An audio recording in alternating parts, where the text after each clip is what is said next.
Live Are we good? from Calvary Chapel, Sevier Valley, welcome Glenn Stoneman. Okay, also Sean, if there's anybody asking questions at home, ask them for us. I can look here too. I can do Yeah. So welcome to, what are we on, night 5? Night 5. Yeah. Cool, the Constitution. So tonight we'll go through Article 3 to Article 7, so that'll be the end of the original Constitution. And we will go through one amendment, Amendment 11, because it has to do with the judiciary, which we're going through now. And you're going to go through that tonight? Yeah. So, again, the meaning of a word. If you find a word in the Constitution that you don't understand, American Dictionary of the English Language by Noah Webster in 1828. The best dictionary to go to. You can get it online. It's free. 1828-dictionary.com. It's free. It's free. You just type that in and so that gives you the dictionary in 1828. And where do you, what is the, 1828dictionary.com. it's right there, thank you. Yep. And so it'll have the meaning of the word in 1828. I believe it's 1913 and modern day usage. You can also pick it up on Amazon if you want. There's a hardcover that's around $60 and a paperback version that's about $35. I've got the paperback version. It's about this thick and it's got small print. Ooh. So how big is it? About that thick. About, Paper yeah. and hardcover? Hardcover's about the same. So this will give you all the meanings, and it's interesting to go and look up words, because what they mean today isn't necessarily what they meant at the time of the founding, or at the time of the writing of the dictionary. I wanted to look up one today. I picked up this, I guess about 7 years ago when I started doing these classes. And it seems to be coming up an awful lot on Facebook nowadays. And it's, I've had just about enough of you two. And it's got an elephant and a donkey. And, basically the elephant and the donkey, Republicans and Democrats. And they just can't get along, they can't do anything right. And just because it's someone else saying that it needs to be done, so because someone else says it, it can't be good because our party didn't put it forth, so because our party didn't do it, it can't be good, so we got to vote against it.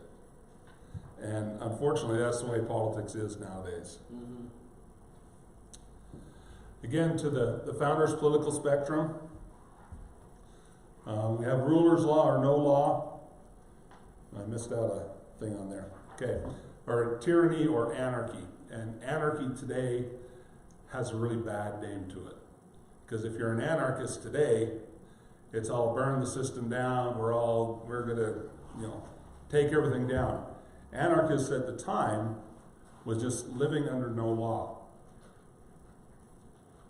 Meaning we don't have anybody in authority over us, we don't have anybody telling us what to do. Not that today anarchists are the ones going around doing the rioting, and that's not what anarchy and people that are true anarchists are getting a bad rap for what's going on today. Same thing with liberals. Classical liberal is not what a liberal is today. Classical liberal is all about freedoms. Where today it's, what can we pound down your throat? I looked up the word racist. And in the dictionary, it still means the same thing that I grew up with that it meant. But there was also a note on there that somebody has petitioned to change the definition of a racist to how they are using it now. Yeah. Which means if you say all life matters, you're a racist. You're a racist, yes. Well, just about anything you say now, you're a racist because you say something that someone doesn't agree with, and because they don't agree with you, you're automatically a racist. You want me to come back to the That's yeah. Today's political spectrum, again, we go with the left wing and the right wing, the Democrat and the Republican, and you can switch sides, it doesn't matter. They're both can be equally tyrannical. Right. It just depends on who's in charge. The terms left wing and right wing are just from European Parliament. It's the group that sat on the left side or the group that sat on the right side in a parliament. It has nothing to do with your ideology. But it's been associated with ideologies now. So, Article 3, Section 1, this is about the judiciary. The judicial power of the United States shall be vested in one Supreme Court and in such inferior courts as the Congress may, from time to time, ordain and establish. The judges both of the Supreme and inferior courts shall hold their offices during good behavior and shall at stated times receive for their services a compensation which shall not be diminished during their time of continuance in office. So, judge gets into office, and it's a lifetime appointment. It's not you're in there for a certain period of time. It's the only lifetime appointment in the United States government. Mm-hmm. Everything else has an expiration date.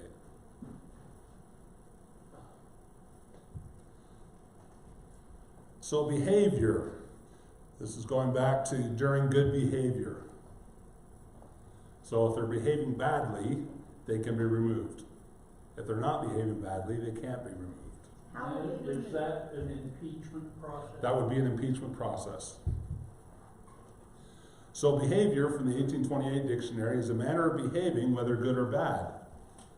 And it was qualified in the Constitution as during good behavior.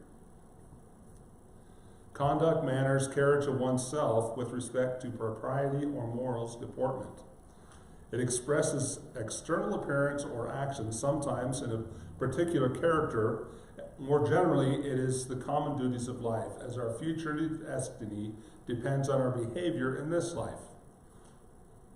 What future destiny are they talking about?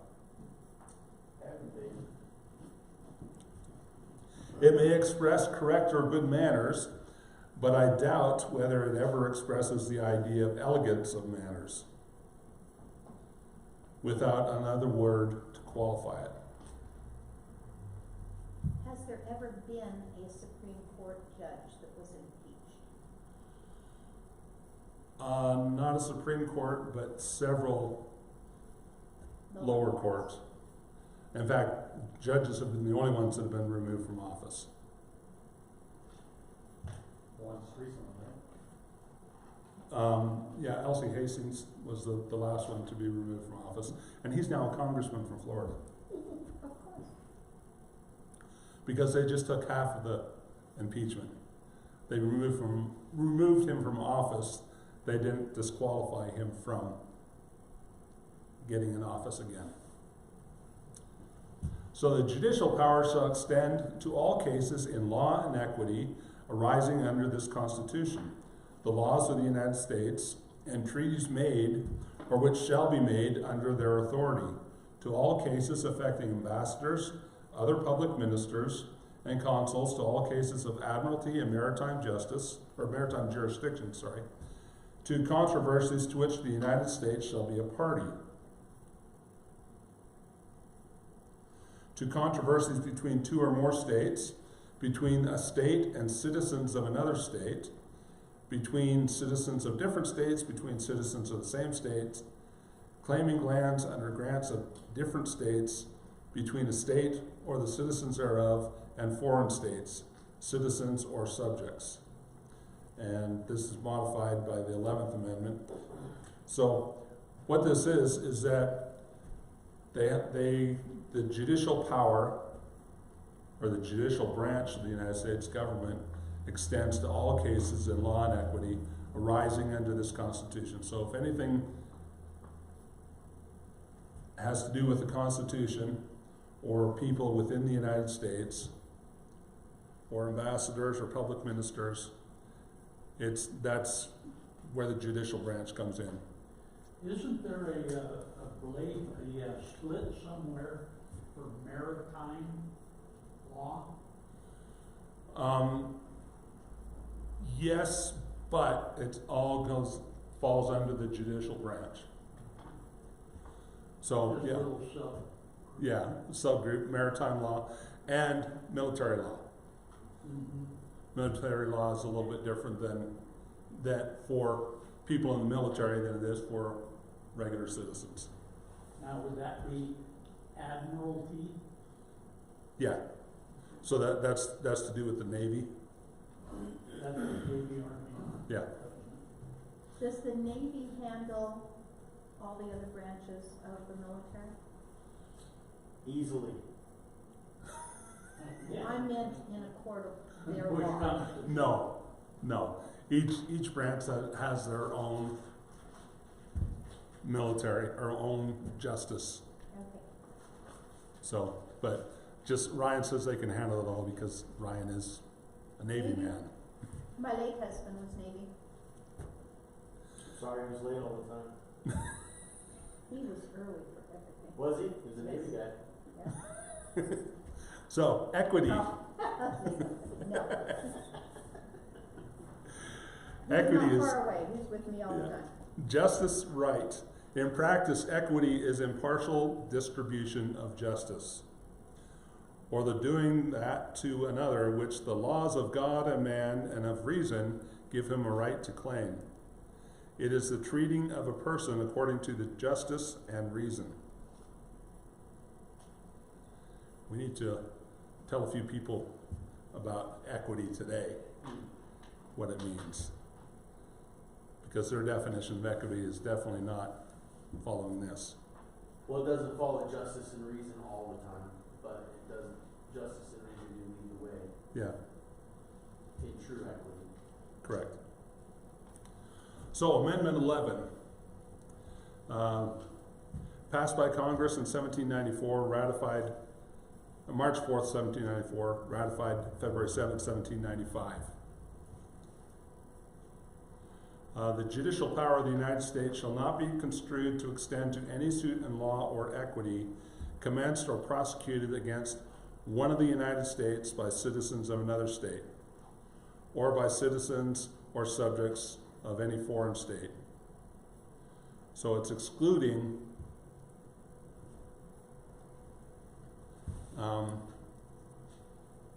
when they're talking other states, it's not the United States, other states as in other countries or kingdoms or principalities. Is it also saying that someone from Utah can't file a lawsuit against the state of California? No, It's not saying that. no, it's not saying that. Saying that If there is a reason for someone from the state of Utah, citizen from Utah, to file against California, then they would have, actually then the Supreme Court would have, well, ultimate jurisdiction on that, but the federal courts would have, it wouldn't be a state court, it would be a federal. It would be immediately into the federal system. That's my understanding.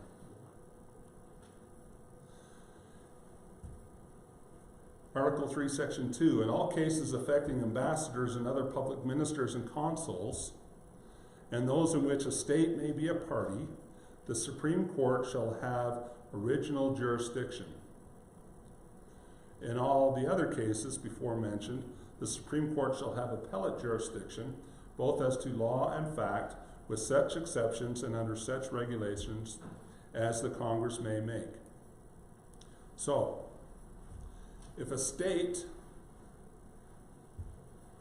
is party in a, so the state v. somebody or somebody v. the state, as in I should say, someone versus the state. So someone's suing the state, then the Supreme Court gets original jurisdiction, so it skips everything else and goes to the Supreme Court. Now, back to the precedent thing, and the pot roast and cut the ends off, that doesn't always happen. We've seen several instances in recent past where the state is a party and it didn't go to the Supreme Court first, it went to the state court. But according to the Constitution, the Supreme Court is supposed to have original jurisdiction. Here it also says, Glenn, that trial shall be by jury, but such trial shall be held in the state where the said crimes shall have been committed. Correct, and that's, So you can go from county to county or district to district, but you can't go to another state. you can't go to another state, yeah. So you can't have a jurisdiction change to another state. Well, supposedly it's where the crime was committed. Right, and that is also where the admiralty law would come in, because if a crime is committed on the high seas, then they have a little bit different judicial system. They don't necessarily enforce that all the time, but the judicial law with regards to the high seas would be a maritime law, or I should say an admiralty. They walk planks, yeah. Captains have a lot more authority in that. Parlay? Wrong captain. Parlay. Wrong captain. So an appellate court, so the Supreme Court as a general rule is an appellate court. The case generally has gone through several hearings before it gets to the Supreme Court. So an appellate court is pertaining to appeals, having cognizance of appeal as an appellate jurisdiction. So it hears an appeal to a prior decision that was made.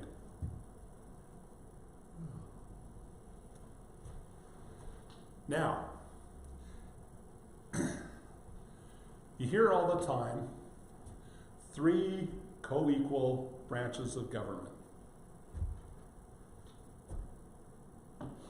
Yes, we hear that. Are they co-equal? No, there's checks and balances. Well, if they're checks and balances, then they would be co-equal. Yeah. No, my point is that Oh. one can override another given the circumstance, Yes and no. right?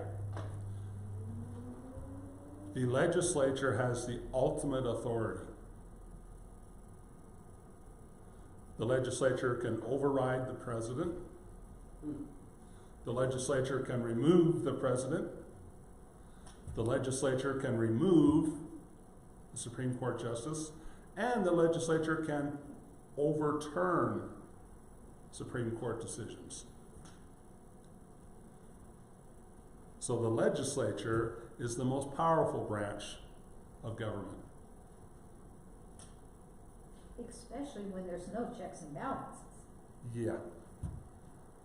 So, the House on Tuesday afternoon approved legislation that overturns a 2005 Supreme Court decision that affirmed the ability of the states to take control of private property under the doctrine of eminent domain and hand it to another private developer. So, this decision was Kelo versus the City of New London. The city took property that was blighted. I put that in quotation marks because it wasn't. They took the property to give to a developer, and the developer was going to develop commercial property, and commercial property was going to bring in more taxes to the city. And so the decision was, yes, they could use eminent domain to take that property. There's the answer to your BLM. Yeah, but the answer for the BLM, yes, but that takes someone to stand up To do and it. to do it. So And- when did this happen? 2005, well, it was, the decision was 2005. 2005. This, I think going through it'll tell us. Anyways, the decision, this is a news report that I'm reading. So the decision, Keto v. City of New London, led to sharp complaints, in particular from Republicans who argued the court ignored the normal public use standard. Normal what standard? Public use, Okay. okay? So in order for eminent domain to be used, it has to be used for public use. So if you're gonna make a highway or an airport, that would be a good one here in Richfield. For the Richfield City Airport to be expanded, they had to buy up property around the airport.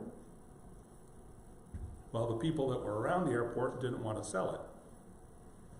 And so the city used eminent domain to build the airport, Force them into selling. force them into selling, yes. Did they make it worth their while? Not based on today's property values. Yes and no. I work for one of the companies that had eminent domain placed on them, and we built a new shop on the new property, but that was a decision that was made by the owners, not by the city. So, and there was also farmland taken, and I believe there was another home that was taken in order to build the airport. But it happens for building highways, and Put in schools. putting in The schools, point is that the but it has to be for public use. validation of an eminent domain case is for public use. Right, Not for a private contractor to come in, build up everything. yeah, and the public use is that the city gets more More taxes. tax dollars. And that was in this case. So the city took non-blighted private property and gave it to a property developer, a move many said was a bid to expand the city's tax revenues, and one that could erode private property protections. The Private Property Rights Protection Act, H.R. 1443, would prevent states from using eminent domain over property to be used for economic development, and establish a private right of action for property owners if a state or local government violates the new rule. It would also limit federal funds to states in which property is taken in violation of the law. House Republicans brought up the bill under the suspension of House rules, and after brief debate, members passed it by voice vote. In addition to the chief sponsor, Representative Jim Sensenbrenner, Republican from Wisconsin, House Judiciary Committee Chairman Lamar Smith of Texas spoke in favor of the bill, as did two Democrats, Maxine Waters and Sheila Jackson Lee. Now, Unity. this is pretty amazing that you have, because Maxine Waters and Sheila Jackson Lee are about as far away from Lamar Smith and Jim Sensenbrenner as you can get. And yet, on this, they came together. So, with regards to the most powerful branch, this was a Supreme Court decision that was overturned by the legislature, by law.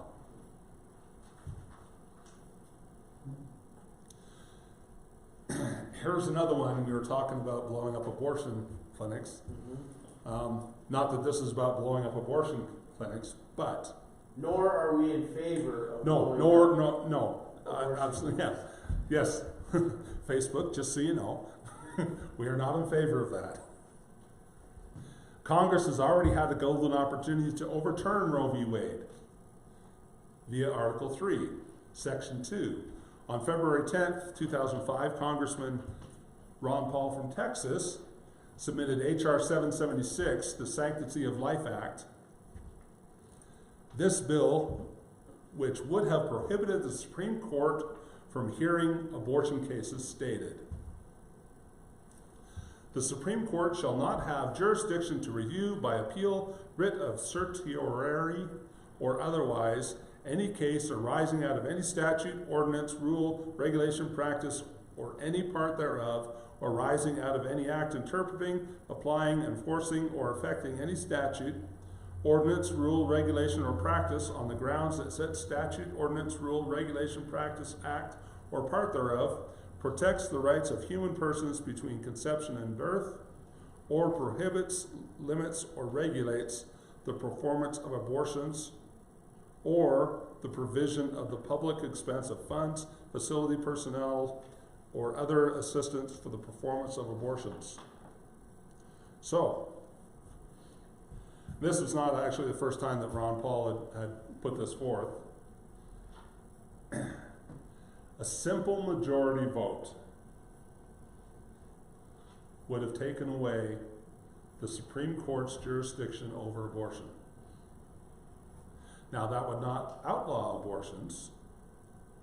What that would do is make it so abortions would go back to the states. And the states would then decide what was to be done about abortions On an individual basis. on a state by state. So each state would be able to make their own laws with regards to abortion, whether it be legal, illegal, what regulations there would be on it. And a simple majority. I don't think the government should use our money to pay for other people's abortions. No. Well, that's the big argument. And the Hyde Amendment would do that, but they're trying to, or they are getting rid of the Hyde Amendment, which would make it so the government can fund. But a simple majority. And in 2005, if I'm not mistaken, simple majority in the House and in the Senate, which was controlled by, if I'm not mistaken, both houses were by Republicans.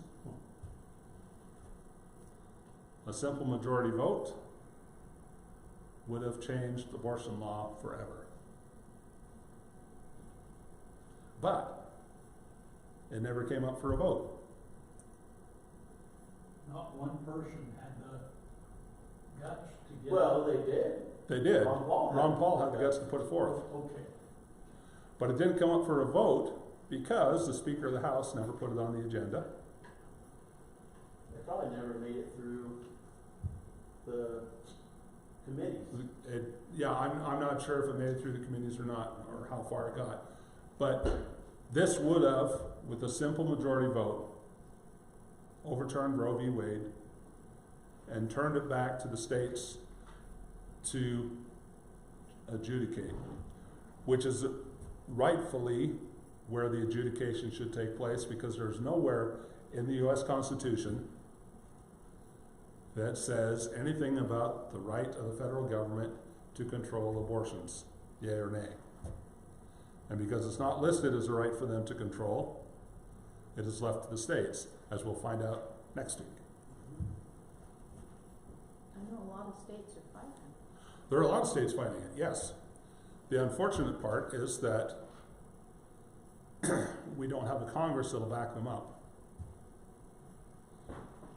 You know, as well, and we've had states recently that have been enacting heartbeat laws. Meaning as soon as the heartbeat is audible, abortion is no longer a viable thing to do. But we also have other states that have live birth abortions. Fully born. Fully born, out of the womb. Make them comfortable. Yes. New York and then Washington State. And Virginia. And Virginia does? Yeah. Doesn't surprise me. The trial of all crimes, except in cases of impeachment, shall be by jury, and such trial shall be held in the state where the said crime shall have been committed. But when not committed within any state, the trial shall be at the place or places as the Congress may by law have directed. So, one of those crimes may be treason committed outside of the United States. Things that happen on the high seas, not committed within a state, but still under the United States jurisdiction. Treason. That's a word that gets thrown around so much today.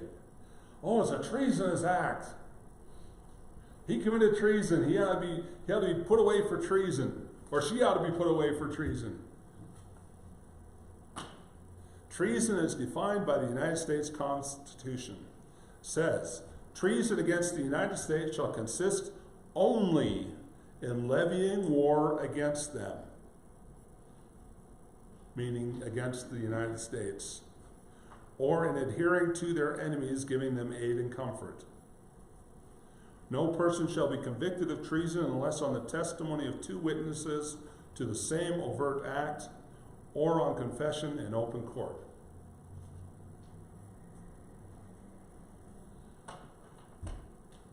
So treason is a very narrowly defined what it is.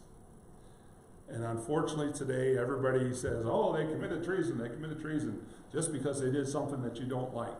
Just because you do something you don't like doesn't mean it's treasonous. It means it's something you don't like. And unfortunately we throw words around far too easily today without understanding the meanings behind the word.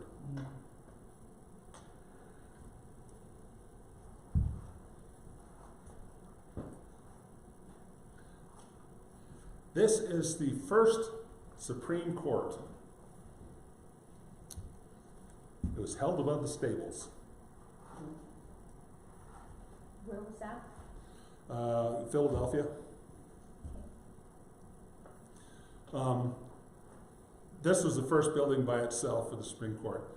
They held in the Independence Hall, was where the first Congress was held, the Senate met there, and the Supreme Court met there, and they actually met in one of the, I think it was in one of the lower rooms. They just kind of had, like a broom closet type thing. It wasn't the Supreme Court wasn't meant to be a huge thing that it is today. It was supposed to be the smaller of the 3 branches in regards to authority. Today, they have a palace that they meet in.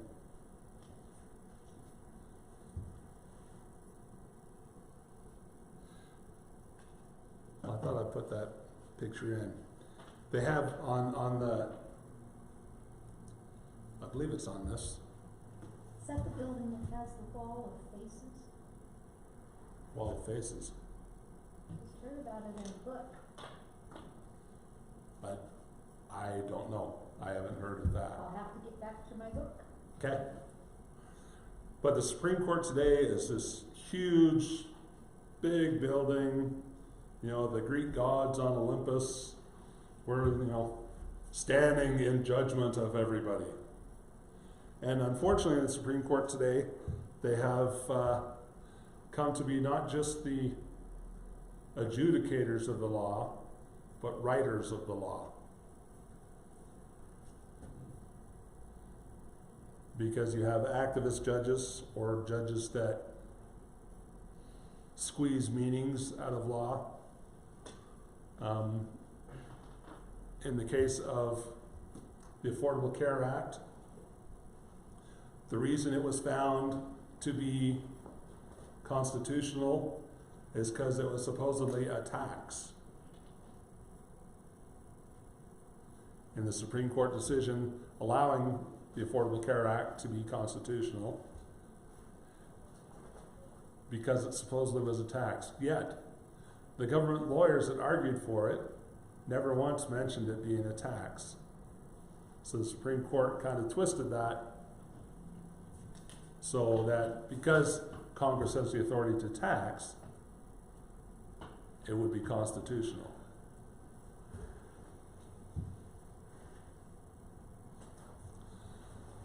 John Jay, who was the first Supreme Court Chief Justice, he was also one of the writers for the Federalist Papers. Providence has given to our people the choice of their rulers, and it is the duty as well as the privilege and interest of our Christian nation to select and prefer Christians for their rulers. So Providence. What's that another name for? God? Okay. But we weren't founded as a Christian nation, right? Isn't that what they tell us today?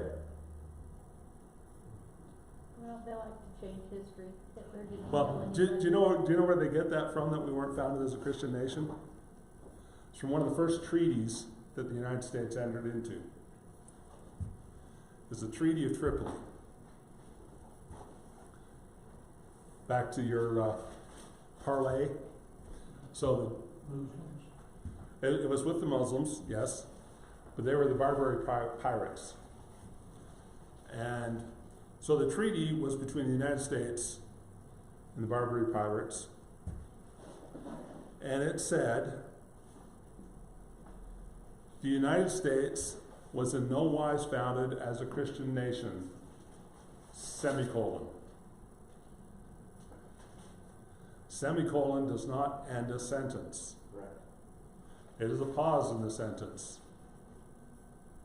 The rest of the sentence goes, in so much as we are an enemy of the Muslim people. Because up to that, what's that? Who said that? That was in the Treaty of Tripoli. I'm trying to remember what year that was. But it was, I think it was Jefferson. I was going to say Jefferson said something. Yeah. So, up to that point in history, what did every Christian nation do? Grab your swords, we're going to the Holy Land to kill Muslims. So we were not a Christian nation in so much as we are an enemy to the Muslim people. Other than that, we're a Christian nation.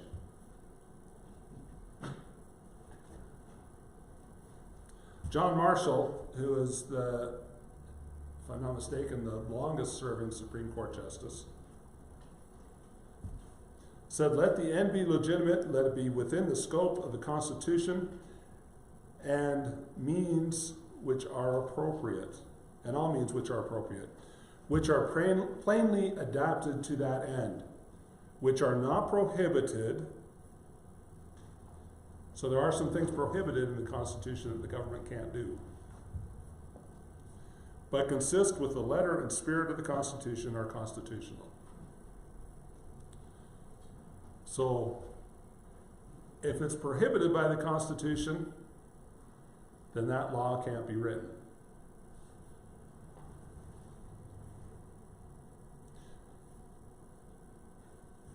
Actual articles of impeachment have been written for 19 federal officers, 15 of whom were federal judges, 13 district court, and 1 appeals, who also sat on the Commerce Court.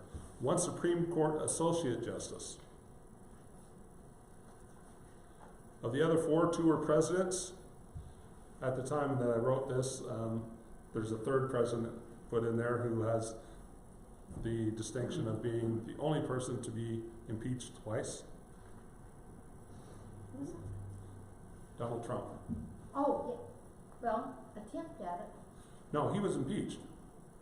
He just wasn't convicted of the impeachment. See that there's impeachment, which is the same thing as an indictment, and then there's a conviction.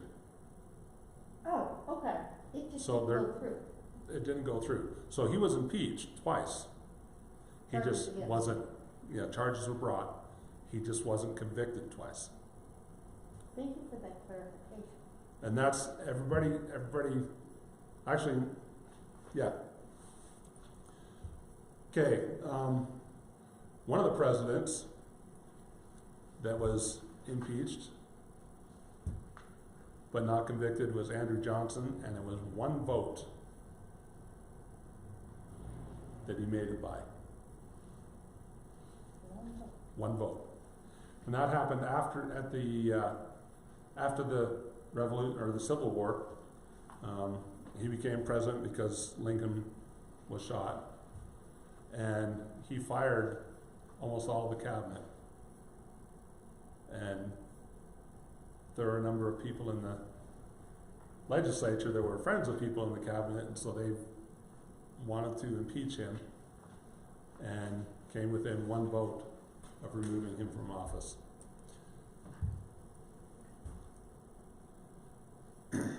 Of the 19 impeached officials, 8 were convicted. One, former Judge Elsie Hastings, who is now a member of the House of Representatives.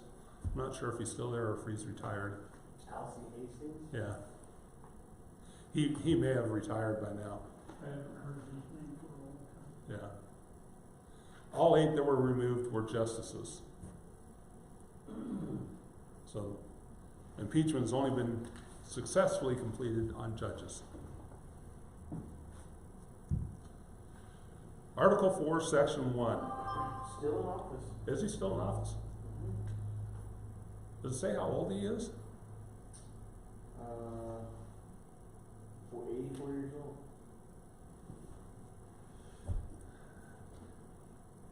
They need to have a limit on age.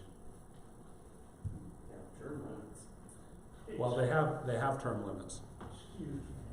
We have term limits now. Every 2 years, every 4 years. Yeah, but I mean, like, limited number of times you can run, I guess. Yeah, What's the term for that type of term limit? it would be what you're saying, but I'm saying we have term limits now. The problem is we want term limits applied to the other guy, Oh, right. not to our guy. Oh, right. And that's the problem. So, Article 4, Section 1. Full faith and credit shall be given in each state to the public acts, records, and judicial proceedings of every other state.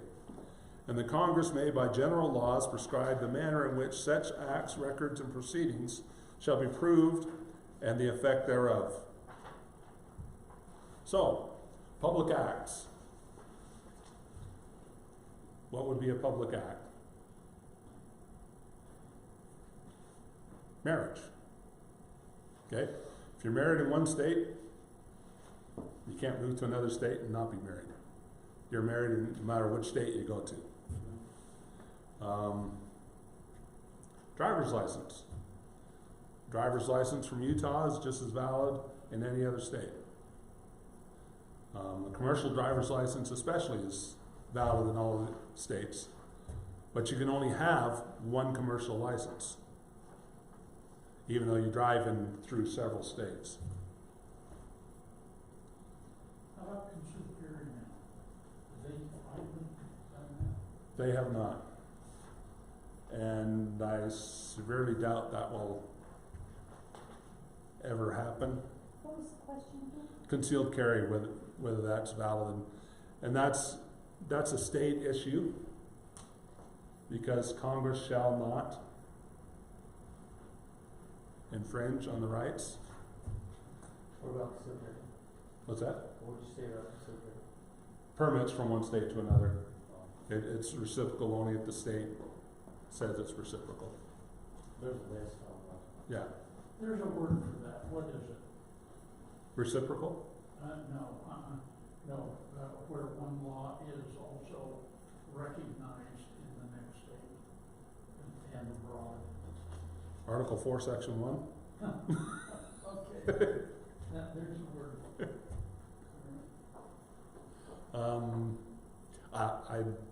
It's escaped me at the moment.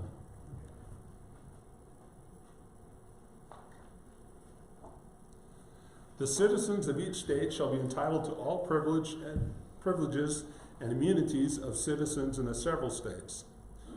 So we don't get special privileges that California doesn't, other than we live in a better state. Mm-hmm. A person charged in any state with treason, felony, or other crime, who shall flee justice and be found in another state, shall, on the demand of the executive authority of the state from which he fled, be delivered up to be removed to the state having jurisdiction of the crime. So you can't commit murder in Utah and run to California and expect to escape justice. So the executive authority, or the governor of California, would write an extradition order that would send whoever did it back to the original state where the crime was committed.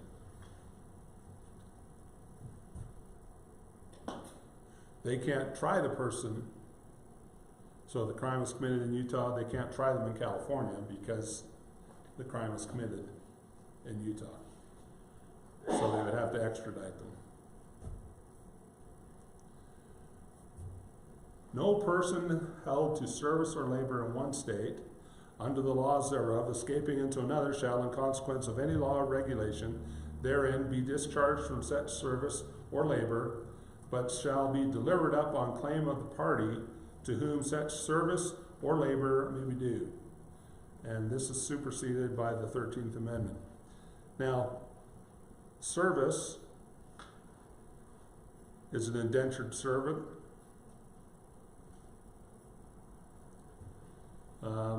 Labor, as a general rule, would be unto a slave. So you can't escape from one state into another, especially at the time with indentured servants, because the person bringing you over generally paid a lot of money to get you over here, and so you owe that term of service to them until that debt was paid. Slaves is another issue, and that one should have been taken care of long before the 13th Amendment. Should have been taken care of in 1808, but never happened. New states may be admitted by the Congress into this union, but no state shall be formed or erected within the jurisdiction of another state, nor any state be formed by the junction of two or more states without the consent of the legislatures of the states concerned, as well as of the Congress. So, there's lots of talk today about bringing more states into the Union. Making Puerto Rico a new state, making Guam a new state, making Washington, D.C. a new state, which would not be constitutional because it's a seat of government and it can't be a state according to the Constitution. There's also talk of dividing states up. California is one that has been putting, Texas is another. There's another of taking and dividing up between Washington, Oregon, and Idaho, making another state from all three of those. And so there's lots of talk of making new states. Unfortunately, this may be when new states are made that are not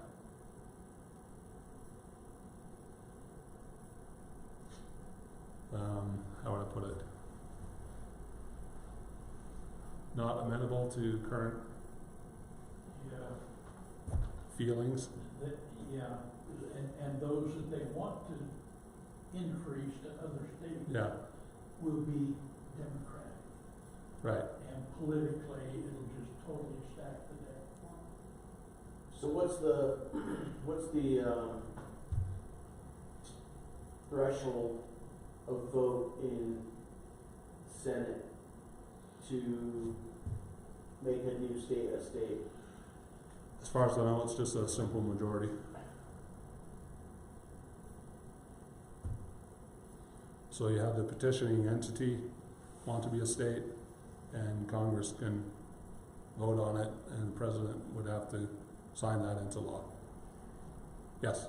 So what is the entity? Is that the people of the state, original state, Yes. or just somebody's idea? So they have to vote for, that they all agree to divide the state? Either they have to divide a state up. Mhm. Again, that's the legislature, and that's why it's important to elect good and moral people. Gee, where does it say that? Yeah, because of all the decisions that can be made. I heard that in the state of California, they're gonna set aside the state constitution before legislature comes in. I have not heard that. I heard it on the No. radio, Oh, really? and I thought, what? And they're trying to do away with all supplementation. They're going to ban supplementations in the state of California, Supplementations as in, natural products. Oh, like vitamins and stuff like that. oh. That's not very good. Shaq Lee's gonna have a heart attack. There's a lot of Said companies. Shaq Lee's gonna have a heart attack. Yep, a lot of companies. Melaleuca. Yeah.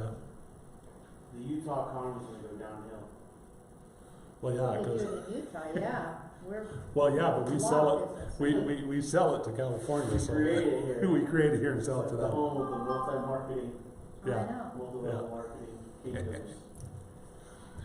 The Congress shall have the power to dispose of and make all needful rules and regulations respecting the territory or other property belonging to the United States.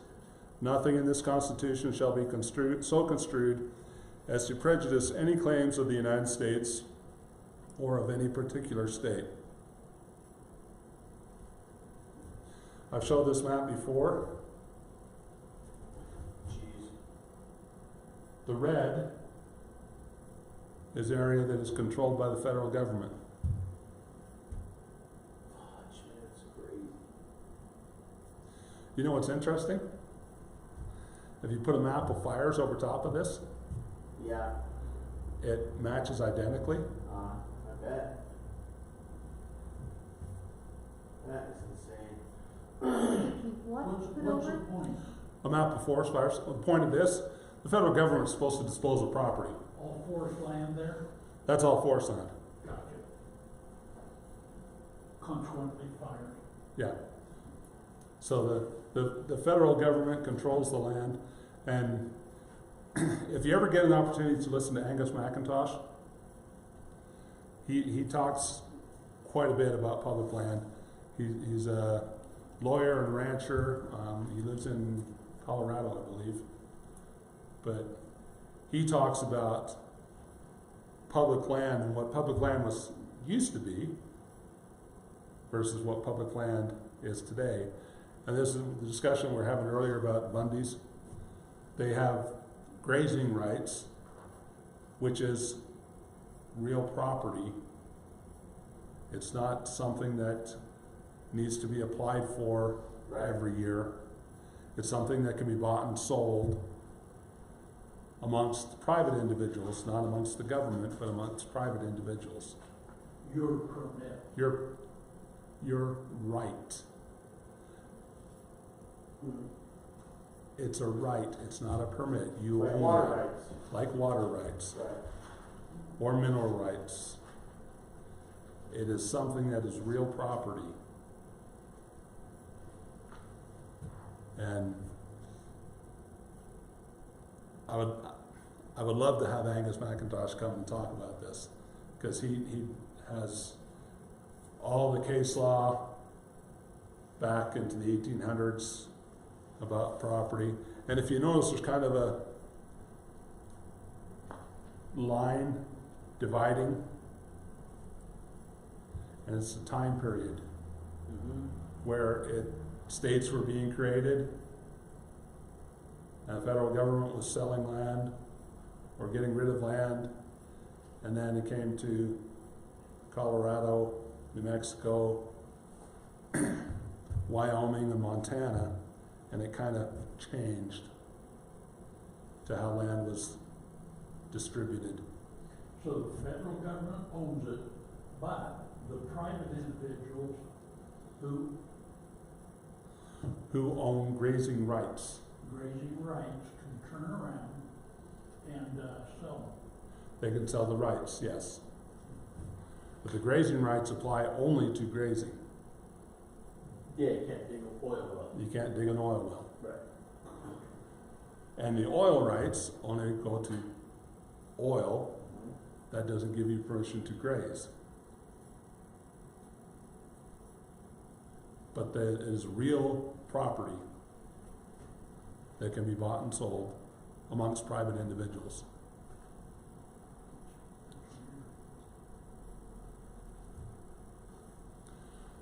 Article 4, Section 4. The United States shall guarantee to every state in this Union a republican form of government, and shall protect each of them against invasion and on application of the legislature or the executive, when the legislature cannot be convened, against domestic violence.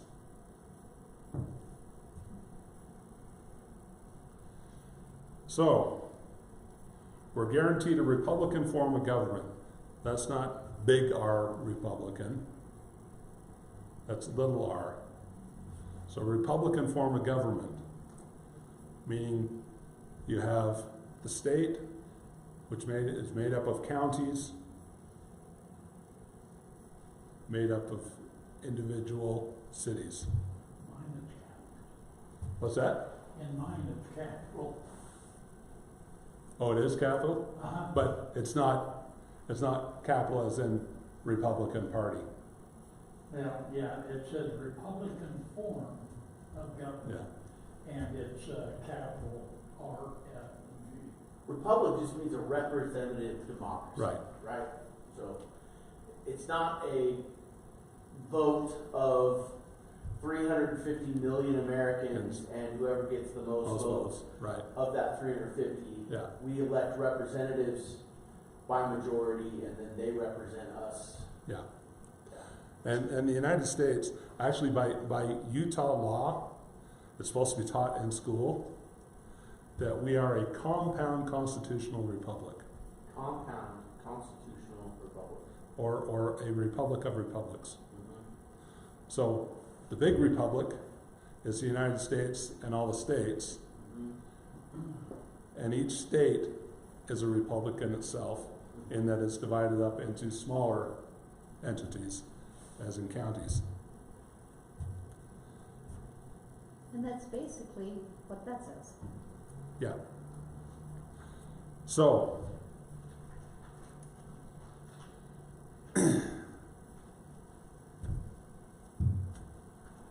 let's see, is this, okay. Republic, here's our definition. A commonwealth, a state in which the exercise of sovereign power is lodged in representatives elected by the people.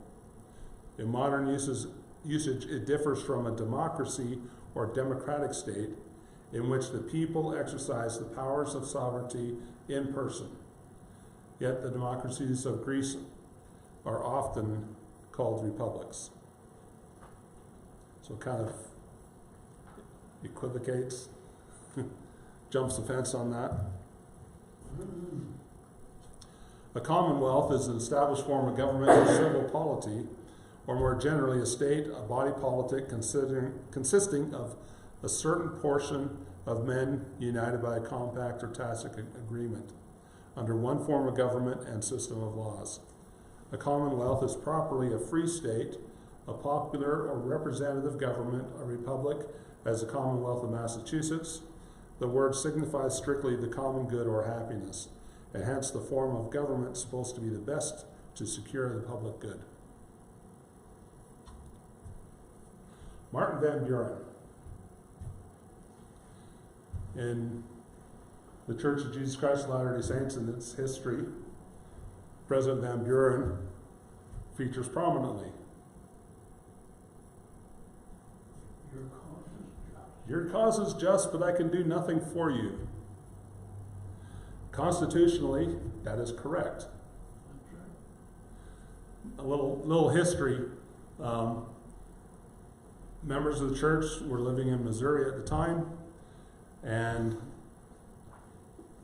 there was an order written to exterminate the Mormons,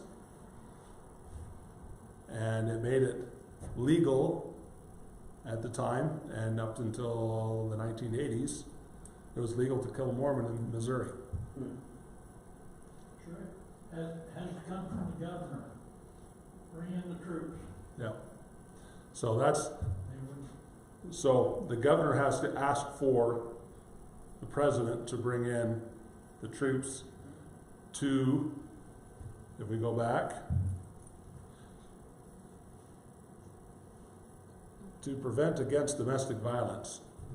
And so you had people that were being thrown out of their homes being destroyed. They applied to the governor or the president to come and do something about it. And he kind of waffled, Martin Van Buren, but technically he was correct in saying he couldn't do anything because the governor didn't apply for someone to come in, the army to come in to put down the domestic violence, and the state legislature didn't do that. But the president, Trump, asked for extra support in the military for the 6th of January, and Congress turned him down? It wasn't Congress. Who was it? That would have been,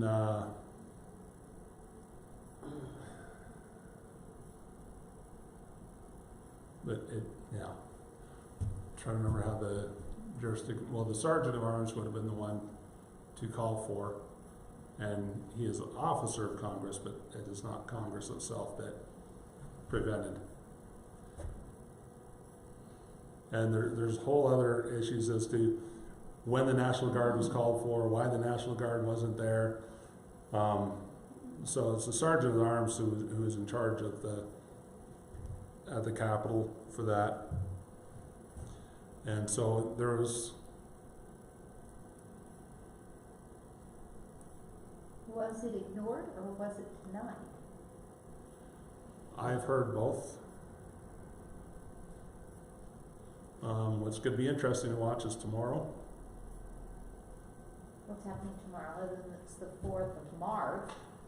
It's March the 4th, and originally that's when the president took the oath of office. Yep.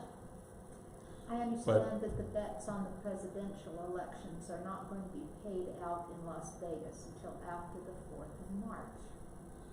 And I don't know why that is, because that the 4th of March is no longer in the Constitution because it was changed with the 20th Amendment. They're just holding on to their money. But they're A little yeah, more interest. yeah.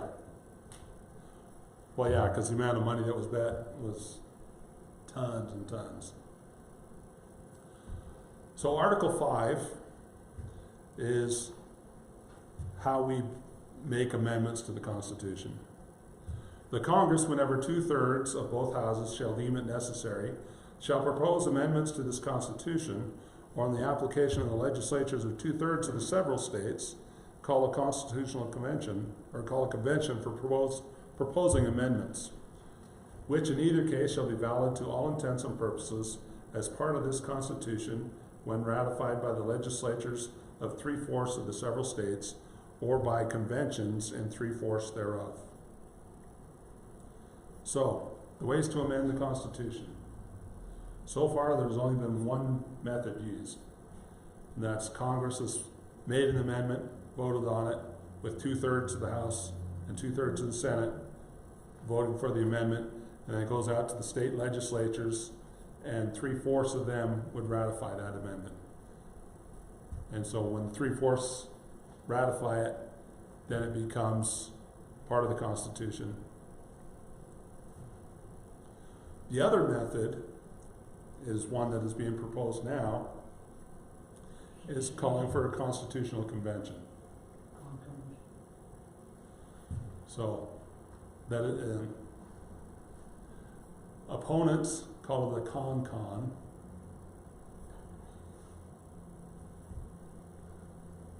So what is the definition of a constitutional convention?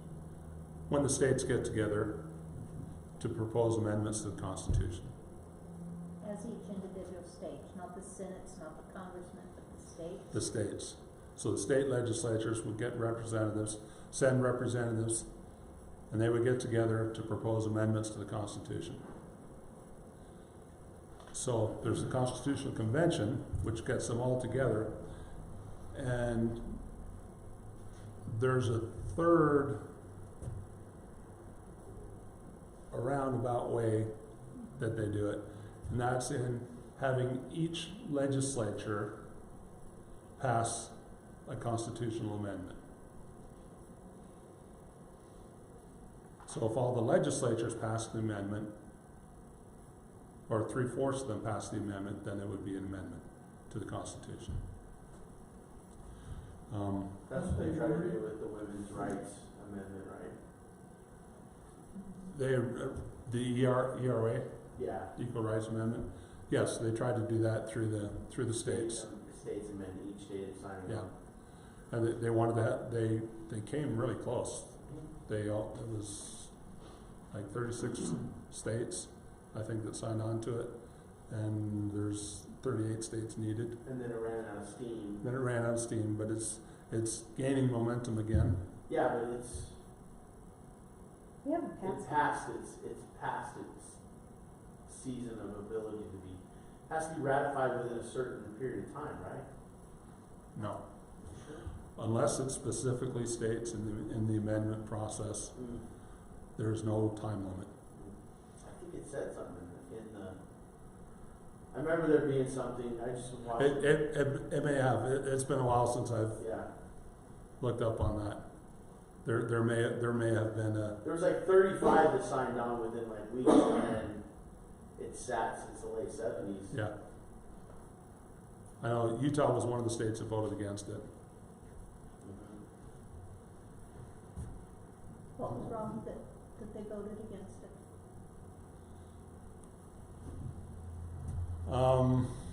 It's a long story. Yeah. Article 5, Later discussion. ratified. Okay, so, And then on that Yeah. constitutional convention, as I recall, the one thing that why people are against it is they're afraid that they'll go in with their agenda, and the opponents will come in and totally wipe out that agenda, put their own in, and come out with something, take advantage of the Constitutional Convention for their cause. And it may be wiping out the Second Amendment or something. an example of that is the original Constitutional Convention. Oh, yeah, right. Because the original Constitutional Convention was to amend the Articles of Confederation. That's right. And they came out with a Constitution. And they came out with a whole new Constitution.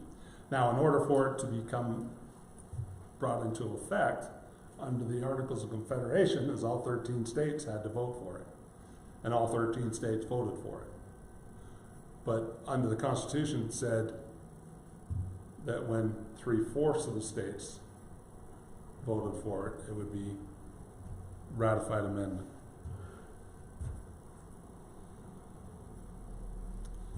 Unanimous something would be nice.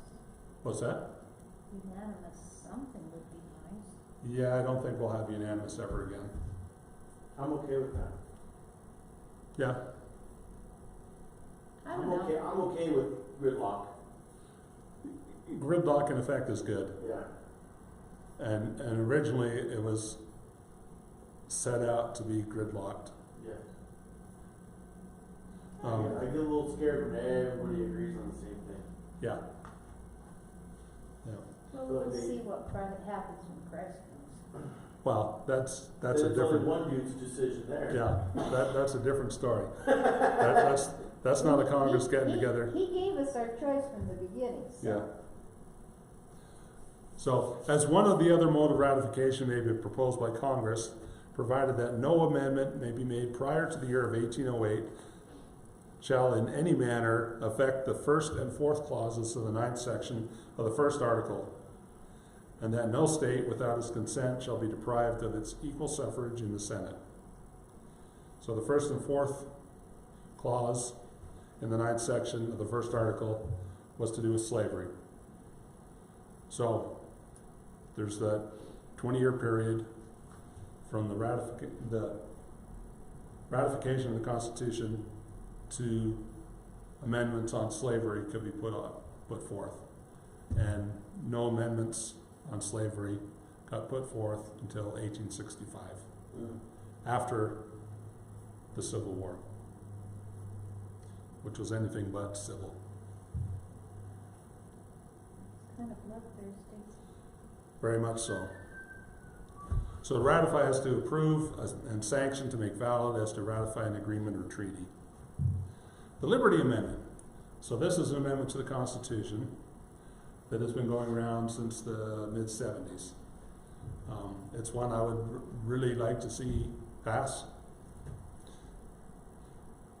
It's 4 sections. The government of the United States shall not engage in any business, professional, commercial, financial, or industrial enterprise except as specified in the Constitution. Oh, yeah. So we don't have a Department of Transportation that does work that private contractors can do. Or we don't have power companies run by the federal government. Tennessee Valley Authority is a group of power companies that is run by the federal government. And where are they? In the Tennessee Valley. Sorry. Here's your sign. The Constitution or laws of any state or laws of the United States shall not be subject to the terms of any foreign or domestic agreement which would abrogate this amendment.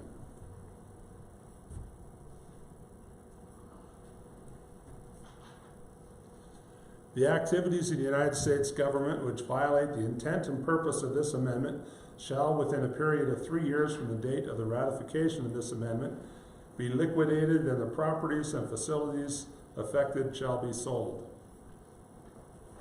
Yeah.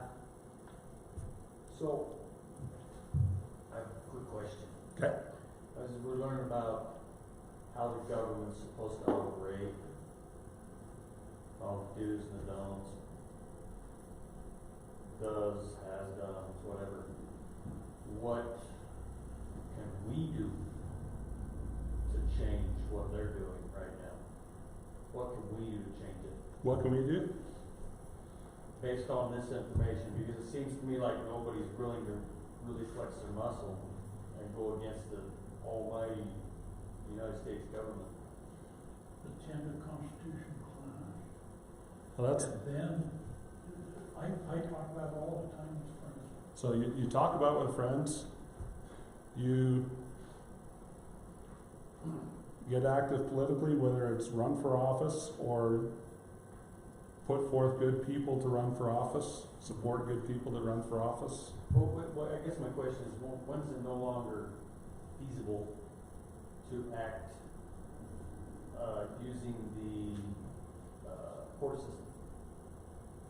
When does it become necessary to just move in and take charge of the corrupt government, if you will, and let the people, we the people,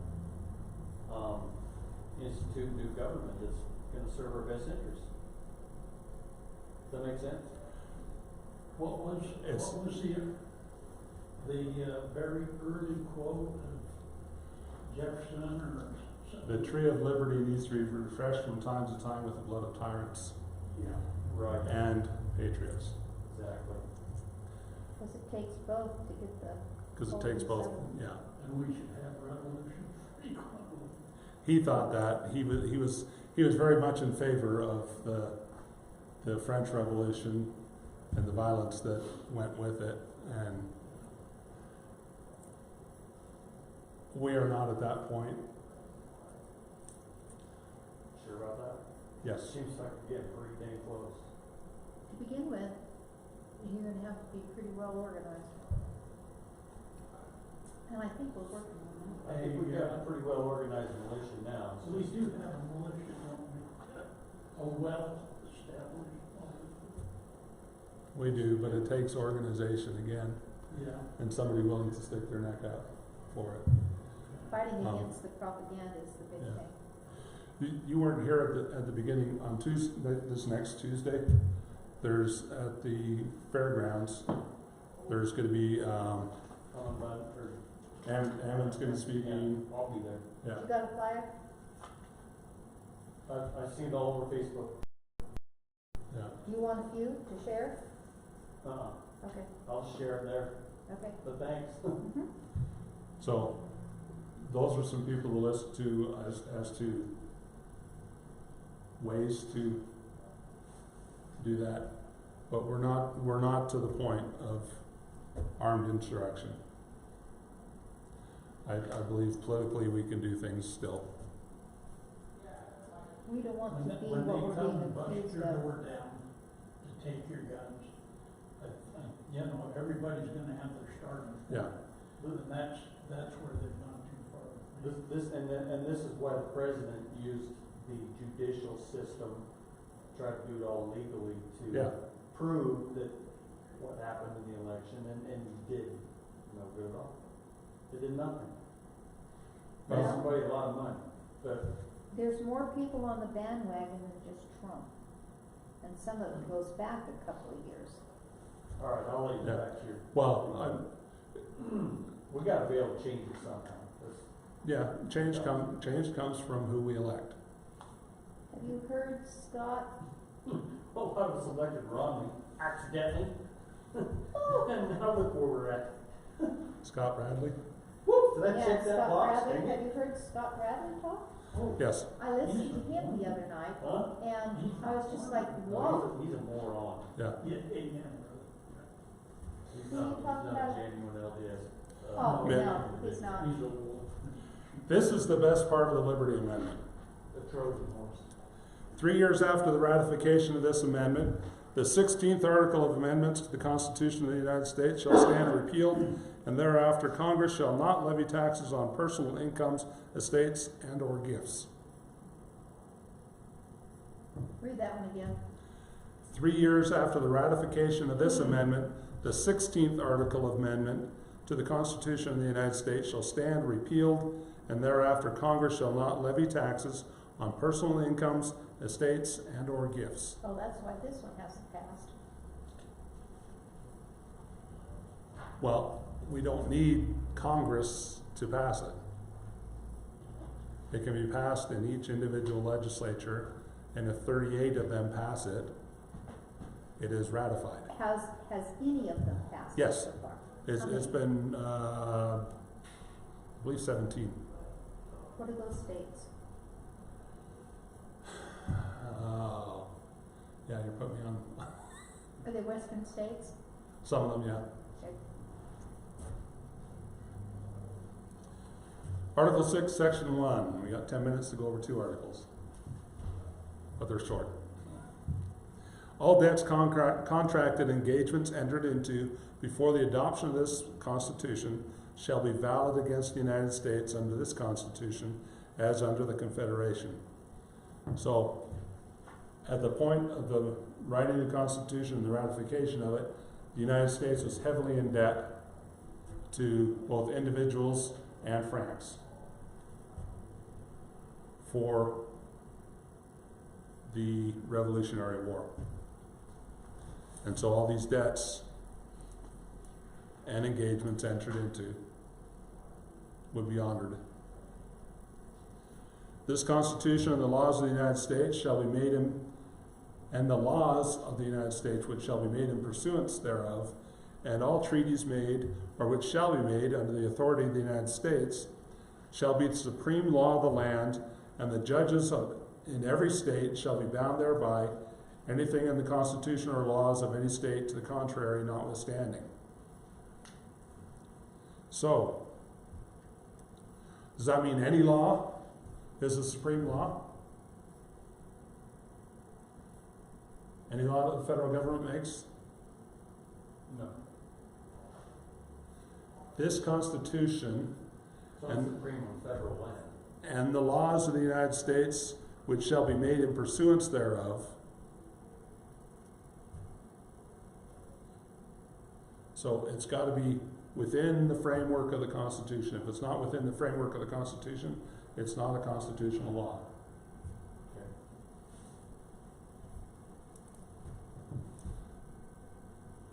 And that's where the Supreme Court comes in, and things need to be changed there. The senators and representatives before mentioned and the members of the several state legislatures and all executive and judicial officers, both of the United States and of the several states, shall be bound by oath or affirmation to support this Constitution, but no religious test shall ever be required as a qualification to any office or public trust under the United States. So, if you're in the state legislatures, or if you're in the federal legislature or Congress, you have to take an oath to support this Constitution. And congresspersons and senators take it every time they're elected, and it doesn't take very long before they are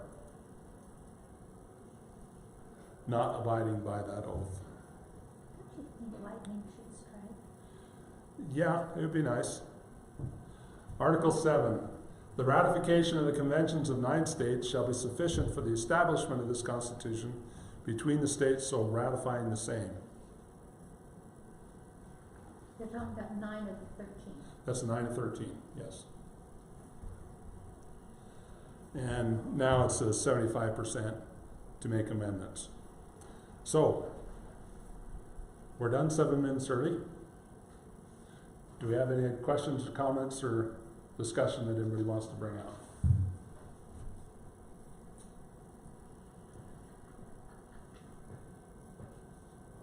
This is kind of off in the weeds.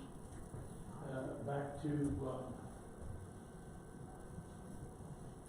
they have to raise their hand to the square, arm to the square, and swear to uphold the Constitution. Mm-hmm. Have they put their hand on the Bible to do that? It can be. I think some of That's a tradition. I think someone just recently insisted on Several have done it on a Quran. correct. Yeah. And so people look at the Bible and, you know, they're putting their hand in the Bible and swearing. That is not anywhere in the Constitution. It doesn't mention that a Bible needs to be used. What about in the court system? We've done it there for a long time. Is that actually in part of the court system, or is that a custom? I think that's a custom. I mean, you swear to tell the truth, the whole truth, but sometimes the whole truth is not good to the person that's telling the whole truth. And the Fifth Amendment says you don't have to tell the whole truth if you don't want to. And so that's more of a tradition. However, if you lie on the stand, it's called perjury, and that's a different story. So that's why you're told to, or asked to tell the truth and the whole truth. And you know, Hollywood kind of puts the big thing on that, and they do the hand on the Bible, but that doesn't happen anymore. But with regards to what you're talking about, there's nowhere in the Constitution that says you have to use a Bible. Okay. That's a tradition. Don't they still do that with the presidential inauguration? Yeah, they do, but that's a tradition, not a requirement. Did anybody see if Joel's fingers got fired or anything? But with what? if his fingers caught on fire touching the Bible. Any burn? Kind of like, there was something else on the news, and I caught the tail end of it, and they said that the church did not Joe Biden worthy to take the, what do they call it in Oh, Catholic take the church? sacrament. Yeah, Yeah, that was, and he's Catholic. Yeah. Joe, oh, Joe Biden is, Joe Biden is a Catholic, and that was,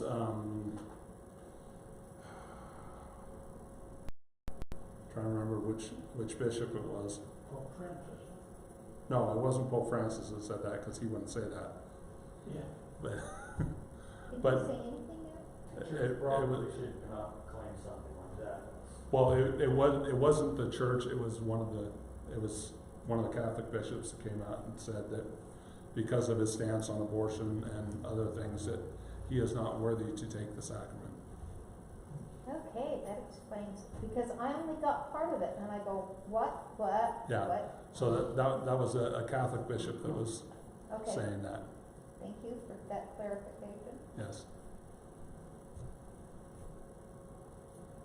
So, really quick, Glenn, Mhm. on the Declaration of Independence, Yes, where it clearly states that, and maybe you can educate me a little further, because I read pretty much where it comes to a point where we people feel like our government isn't working for us, that we have the right, it's almost saying an obligation to go and fix that problem.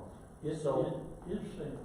Is it saying due process? Because when I read that, it's like reading the Bible to me. It's like holier than holy. But it's not the Declaration of Independence. So clarify. okay.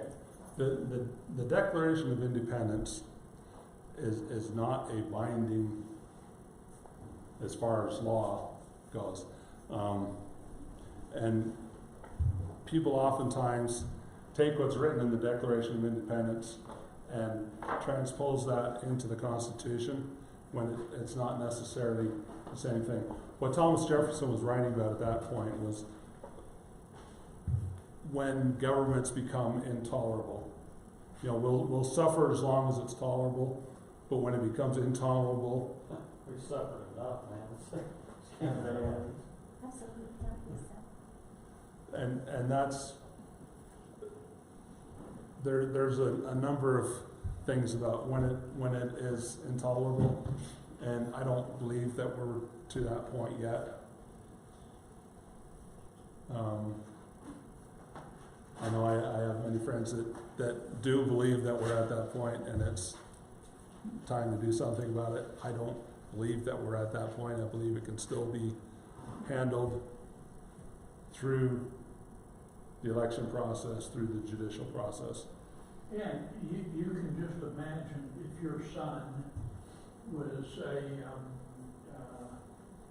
fisherman or whatever, and Only they got no Britain, batteries. Britain came over, and you know, the ships passed, Mhm.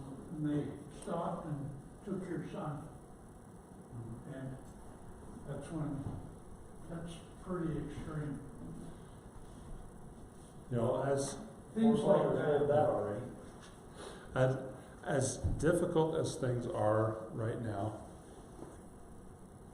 I don't believe they're to the point of armed insurrection. Yeah. We Yeah, are to it the would- point of learning, We're to the point of learning, and we're to the waking point up. of waking up, and we're to the point of being upset, but we are not to the point, and I do not advocate, unequivocally, I do not advocate violence No, that's. at this point. And they're not coming into our house Yeah, and keeping troops there, yeah, and, you know, you can imagine how you would have felt then. yeah.